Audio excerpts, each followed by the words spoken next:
Le Mattio, ilay Mattio toko 5 andininy 17 ka hatramin'ny 19 teo no akana ny fampianarana ho antsika androany.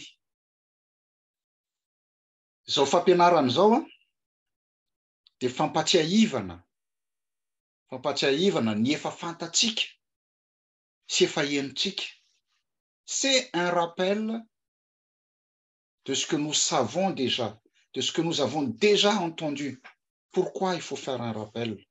Tout simplement parce que souvent, nous les chrétiens, souvent, nous avons tendance à nous laisser aller. Nous avons tendance à nous laisser aller. Indrindra rehefa avy vacances ohatran'izao, rehefa avy fialan-tsasatra ohatr'izao, varimbariana isika. Mbola any amin'ny vacances ny fisainana, mbola any amin'ny fahasahiranana amin'ny rentrée fisainana sy ny sisa, varimbariana isika. Indraindray koa tsika kamokamo ohatra. Fomban-javatra zany fiainana izao tontolo izao zany. Fanairana antsika zany izao atao izao. Fanairana ho antsika. Hoy ny teny voasoratra izay nivakiantsika teo, Matthieu toko 5 andininy 17 dia mivaky toy izao amin'ny anaran'i Jesosy Kristy Tompo hoe: ianareo no fahazavana izao tontolo izao. Tsy azo afenina izay tanàna miorina eo an-tampon-tendrombohitra. Vous êtes la lumière du monde. Une ville située sur une montagne ne peut pas être cachée. Matthieu 5, 14. Ce verset, ou même le passage que nous avons lu tout à l'heure, Matthieu 5, 13, 16, fait partie du sermon sur la montagne na hoe ilay toriteny nataon'i Jesosy teo an-tendrombohitra. Les 4 versets 13 à 16 concluent le prélude du sermon. Et il parle de chrétien. Le chrétien est le sel de la terre. Le chrétien est le sel de la terre. Pourquoi? Le sel purifie et conserve. Il empêche la putréfaction. Si on prend un exemple qu'on a l'habitude de voir en Madagascar, rehefa manao kitoza ny olona dia asiany sira aloha. Zay vao amainina. En salant la viande, par exemple, nous pouvons la garder plus longtemps. Le chrétien est le sel de la terre. Les chrétiens, malheureusement, risquent de s'affadir. Zany hoe lasa matsatso, lasa fady, lasa matsatso. Les chrétiens risquent de s'affadir et de ne plus servir à rien, voire même pourrir. Rehefa tsy kolokoloinao fiainam-pananao dia simba, lo. Ils deviennent spirituellement corrompus. Voilà le danger. Notre présence, quelque part, que ce soit au travail, à l'église, à l'école, à l'université, etc., doit faire la différence. Si nous perdons notre saveur, si nous ne témoignons pas de notre foi, nous ne valons plus rien. Nous ne valons pas mieux que les autres. Alors que Jésus nous a appelés à être ses témoins. Nous sommes appelés à être des témoins de paix, des témoins d'amour, des témoins de pardon et de bonne conduite. Nous devons être la lumière dans ce monde de ténèbres. Jésus nous a appelés à être la lumière dans ce monde de ténèbres. Fa maninona moa tsika no atao hoe fahazavana? Fa maninona tsika no atao hoe fahazavana? Nous sommes des lumières parce que Jésus est la lumière. Il est le Dieu avec nous. Et son Saint-Esprit, demeurant en nous, apporte la lumière dans notre vie. Voilà pourquoi on nous appelle lumière. Filipianina toko faharoa andiny fadimy ambin'ny folo dia milaza toy izao. Mba ho tsy manan-tsiny sady tsy misy fitaka ianareo dia zanak'Andriamanitra, tsy manana didy eo amin'ny firenena meloka sy maditra izay sehonareo tahaka ny fahazavana eo amin'izao tontolo izao. C'est un peu difficile la traduction malgache. En français, il dit afin que vous soyez irréprochables et purs, des enfants de Dieu irrépréhensibles au milieu d'une génération perverse et corrompue, parmi laquelle vous brillez comme des flambeaux dans le monde. Philippiens 2,15.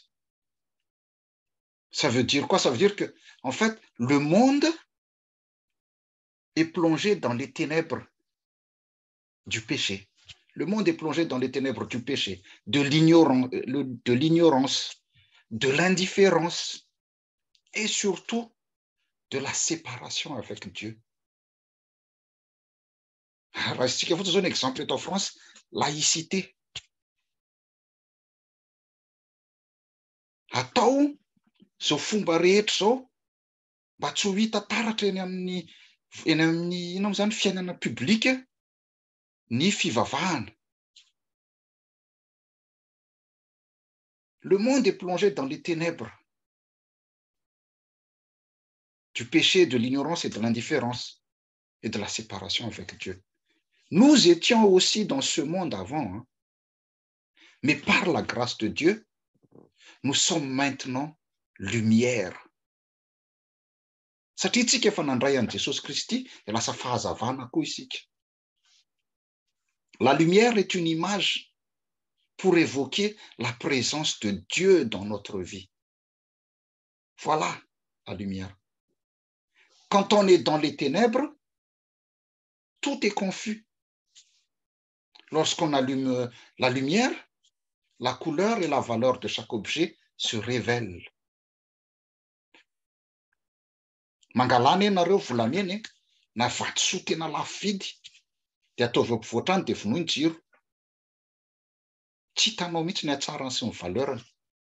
Fa raha apetraka eo amin'ny mazava kosa zany dia voasarika any avokoa ny mason'ny olona rehetra.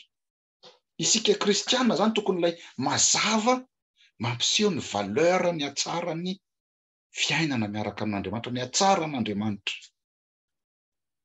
Fa maizina ianareo fa ino ozy izy ozy ny apôstôly Paoly hoe fa maizina ianareo fa iny fa efa mazava ao amin'ny tompo kosa ankehitriny, mandehana tahaka ny zanaky ny mazava.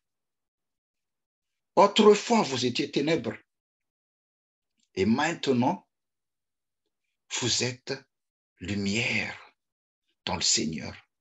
Marchez comme des enfants de lumière. Éphésiens 5, chapitre 8, mission 5.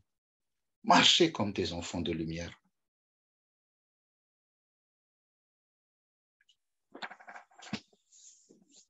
Jésus dit, vous êtes la lumière du monde. Ianareo ny fahazavana zao tontolo zao izy Jesosy. Dans le verset que j'ai cité tout à l'heure, l'apôtre Paul dit, maintenant vous êtes lumière dans le Seigneur. Fa efa mazava ao amin'ny tompo kosa ankehitriny. Si vous regardez bien, les verbes sont à l'indicatif présent. Les verbes sont à l'indicatif présent. Ils indiquent donc ce qu'on est déjà. Nous sommes déjà la lumière. Ninona zavatra miseho amin'ny fiainanao, fahazavana ianao. Nous sommes lumière. Nous sommes maintenant les lumières qui indiquent aux hommes et aux femmes le chemin d'accès à Dieu, le chemin du salut. Dieu aurait pu choisir, parce qu'il est Dieu, Il est tout puissant. Dieu aurait pu choisir d'éclairer le monde, hein, comme le soleil qui brille sur les bons et les mauvais, le soleil qui se lève chaque matin. Mais il a choisi de passer par nous. Il a choisi de passer par nous. Il a besoin de témoins. Il a besoin de témoins pour porter sa lumière. Dieu n'interviendra pas directement parce qu'il nous laisse le choix toujours. Dieu n'oblige personne. Il nous laisse toujours le choix. Il a donc besoin de témoins pour orienter le choix des gens, que les gens puissent faire le bon choix. Lorsque la lumière rencontre l'obscurité, c'est l'obscurité qui est éclairée. Ce n'est pas la lumière qui est enténébrée.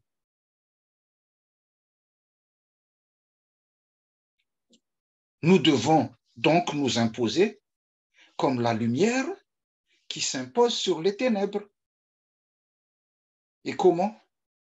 Comment on doit faire cela? Nous devons nous imposer, hein?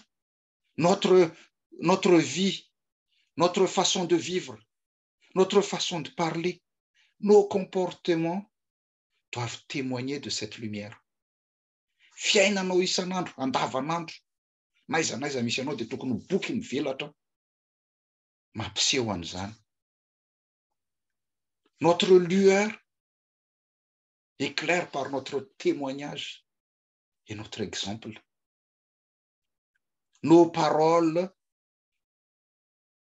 sont associées à nos actes.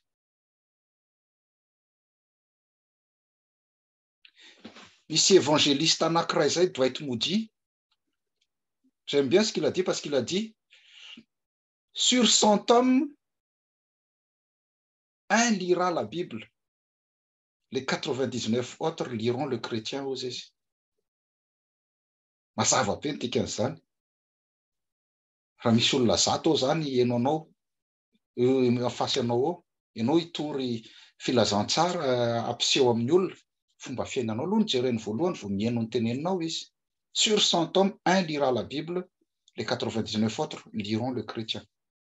Si nous sommes irréprochables et purs intérieurement, nous le serons aussi dans notre façon de vivre. Nous vivrons dans l'amour, dans la paix, dans la joie. Vivons dans l'amour comme Jésus nous a aimés. Parce que l'amour est lumineux. Ny olona rehefa tia dia jereo fa tena mazava ny endriny, mazava ny fiainany. N'inona zavatra miseho amin'ny fiainanao rehefa misy fitiavana izy, dia hita taratra eny foana ny fiadanam-po ao aminy. L'amour est lumineux. Si nous aimons, nous sommes dans la lumière. Nous sommes semblables à une ville située sur une montagne. Ohatran'ny tanàna miorina tapo-tendrombohitra, tsy azo afeniny zany. Tsy azo afeniny zany. Elle domine les alentours et brille au milieu de l'obscurité. Raha ohatra hoe makao Antananarivo ianao zao dia tonga dia hitanao hoe ry ambony ery ny rovany na izany. Ary alavitra be anao dia efa mahita io ny rova, tsy azonao takomana io. Na dia efa nisy nandoro raha moa izy tsy azonao takomana io. Na ratsy io na tsara, io hitan'ny olona eo foana, tsy azonao takomana. Notre vie reflète l'enseignement de Jésus-Christ. Notre vie reflète l'enseignement de Jésus-Christ.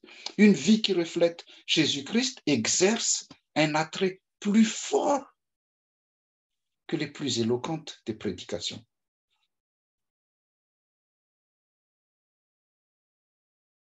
Une vie qui reflète Jésus-Christ exerce un attrait plus fort que les plus éloquentes des prédications.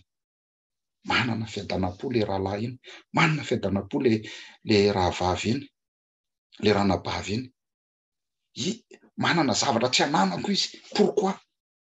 Nde mba ho any ahako anontany hoe inona ny antony? Amin'izay ianao miteny hoe satria manana an Jesosy Kristy aho. Manana an Jesosy Kristy aho. Chers frères et sœurs,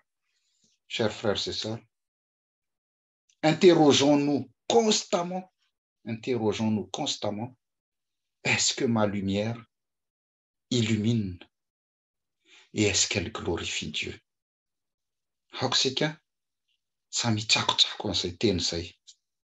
Est-ce que ma lumière illumine?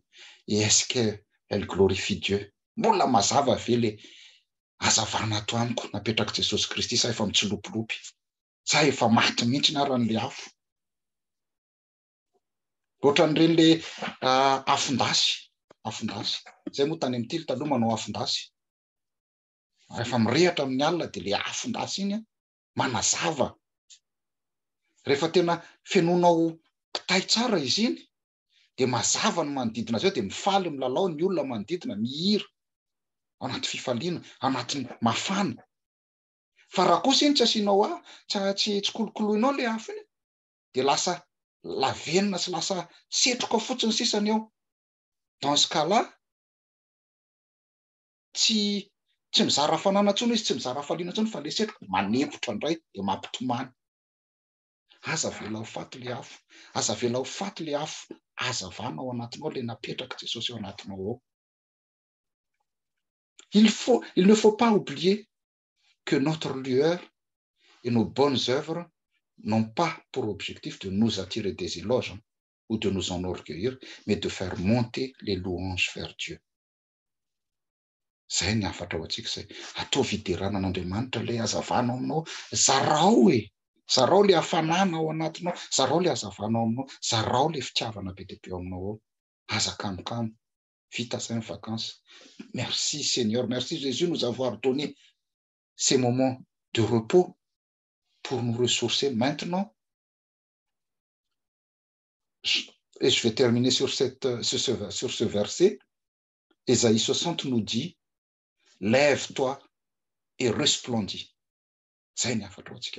Lève-toi et resplendis. Mitsangana, miazava, fa tonga ny fahazavanao. Lève-toi et resplendis. Que la grâce de notre Seigneur Jésus-Christ, l'amour de Dieu le Père et la communion du Saint-Esprit soient avec vous tous. Amen.